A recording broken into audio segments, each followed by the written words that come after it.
So you want to do no contact with a partner or ex-partner who is a dismissive avoidant.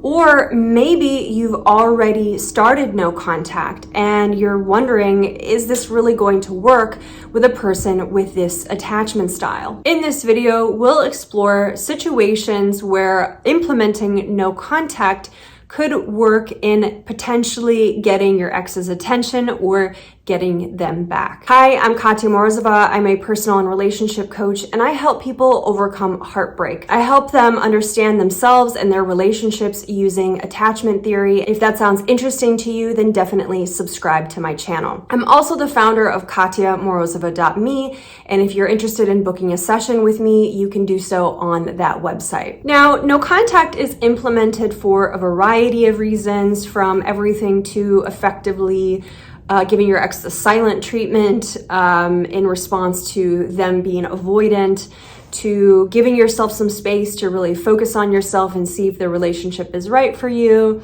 to trying to get your ex to miss you. Now, these are all, I guess, potentially valid reasons that you could do no contact, but the question in this video that we're going to be answering is no contact actually going to work with someone who has a dismissive avoidant attachment style? Now, as always, I don't offer any type of guarantees in my videos. These are theories that I have about whether someone, based on my knowledge of a person with a dismissive avoidant attachment style and some of their behavior patterns or maybe belief systems and wounds, this is kind of where these theories are emerging from my own brain, my own experience with working with clients. So please take them with a grain of salt. This isn't a prescription. I'm not suggesting you go out and do no contact. These are just some potential reasons for why no contact could work with a person with this attachment style. So all of that said, let's go ahead and get into the reasons. One of the reasons no contact could be a good idea and could work well with a person with this attachment style is because it effectively stops kind of perpetuating a relationship dynamic that's skewed in a negative direction. So what do I mean by that? Well, let's say that your partner who has this DA attachment style has been asking for space, or your relationship has taken on this kind of cat and mouse dynamic where you continuously are moving towards your partner and they're kind of moving away from you. So there's some kind of incongruence in their relationship. Maybe your DA has some kind of grievance. And so if you're secure or if you're anxious, preoccupied, you may think, well, let's talk about this. Let's get into what this is really about. Let's resolve this. But for a person with a DA attachment style, that can often be the last thing that they want to do. This isn't always a case, but this can be a good rule of thumb.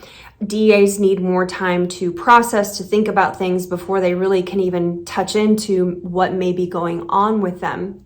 So in a situation like this, no contact could be a good idea because it'll, again, effectively stop perpetuating this kind of dynamic. When you stop this type of dynamic, what it effectively does is it kind of stops reinforcing whatever grievance or concern that the dismissive avoidant might have with you that they are likely not even connected to within themselves. Another reason no contact could be a good idea and could work with a dismissive avoidant is if you notice that they're being really cagey in the relationship. So if they're being this way, then sometimes what could be going on is their attachment wound is getting triggered and they are having this kind of irrational fear that they're going to be smothered or trapped in the relationship. So this is a common fear that the DA has, and the unfortunate part is that if you are a more secure partner, if you are an anxious, preoccupied partner, and you really thrive on a lot of closeness, on a lot of intimacy, a lot of communication, and you're doing all of these things in the relationship, unfortunately, what can happen is the DA can confuse these things with this kind of secret fear that what you're really trying to do is to smother and trap them. So rather than trying to convince them that, oh, hey, you have this core wound, this is what's going on with you, you should really look at that, which will likely just reinforce the DA's kind of attachment wound, sometimes it can be a good idea to, again, do no contact and take some space, because it can essentially dissipate that fear or kind of neutralize that fear for a person with this particular attachment style. Now, the next reason is a tricky one, because I talk to a lot of people in my practice who are dealing with this particular type of situation. And the reality is it is incredibly triggering to go through something like this. So again, I really encourage you to take everything that I'm saying with a grain of salt. I know that doing no contact, isn't for everyone. It can be really painful to, again, not just for the person that you're doing it with, but for yourself to do no contact in a relationship. But this particular reason why it could be a good idea to do no contact, if your relationship is actually going really well and all of a sudden your DA breaks up with you and it just kind of comes out of nowhere. Now, of course, you're going to feel very blindsided by this, and the truth is you're likely going to want to take care of yourself for valid reasons and try to figure out what the heck happened. Now, you could do that, and again, I'm always pro people taking care of themselves first, but that's not what this video is about. This video is about what will work with a DA potentially. So I'm going to go ahead and give you this reason.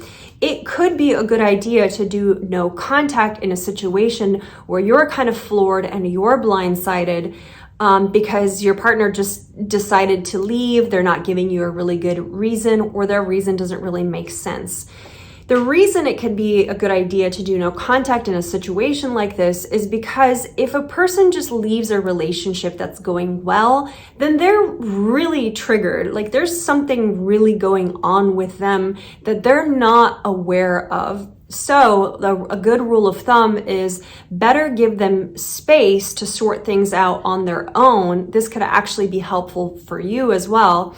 And then reorient to figuring things out with you, because whatever is going on with them, you're likely not going to get it out of them because they probably don't know it themselves. One final reason it could be a good idea to do no contact is a more obvious one. If you are seeing someone who is playing mind games with you, who is treating you with disregard, and who generally doesn't have your best interest in mind, then this might be a really good time to do no contact. Now, often I find that this scenario is usually a product of someone who just has a lack of maturity, or someone who is very deeply in their attachment wound. Often I see this particular case playing out with younger clients.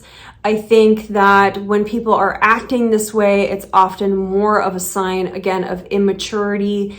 And ideally, people grow out of this over time, which is something that I often see with people who are in a different stage of life and who have already gone through this kind of hurt and pain and wouldn't think to treat someone else this way. But this is your, and that's not always the case, but if this is your type of situation, then I would really think that no contact is the best idea for you. And the best idea if you want this person back. But if you do want this person back who doesn't really have your best interest in mind, or again is playing mind games with you, I would really get curious as to why you would want this person back. Nonetheless, typically if this is your situation, then likely this person is losing respect for you if you are tolerating this type of treatment with them. Again, this this isn't true of all people with a dismissive avoidant attachment style. People with other attachment styles can also behave this way. So let's not brand the DA with, this type of behavior like it's only DAs who can act this way. That's not the point that I'm trying to make. But what I am saying is if your partner is a DA and exhibiting these types of behaviors, then this is likely what's going on for them. So no contact could be a good idea for, again, self-preservation, for shifting their view of you in their mind, and could be a way that no contact could work. Now I want to hear it from you.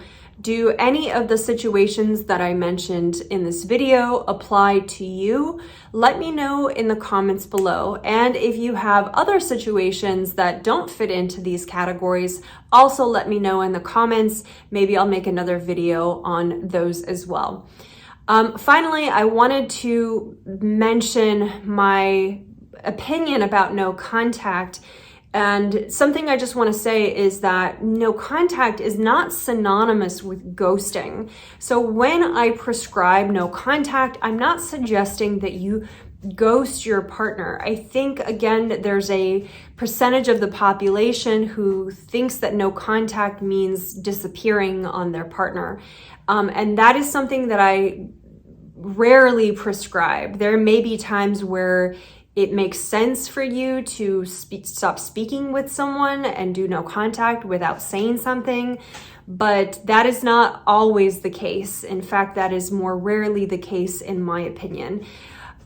So yeah, please don't walk away with this video thinking that that is what I'm telling you, that I'm telling you to ghost your partner in any one of these situations. Now, if you'd like to effectively execute no contact with someone with a dismissive avoidant attachment style, if you think this might be the right strategy for you, or if you're not really sure if you should do no contact, and you definitely don't know how you would go about doing it, then I really recommend booking a session with me. You can do that in the link in the description. Did you like this video? If you did, definitely give me a thumbs up and subscribe to my channel for more videos like this.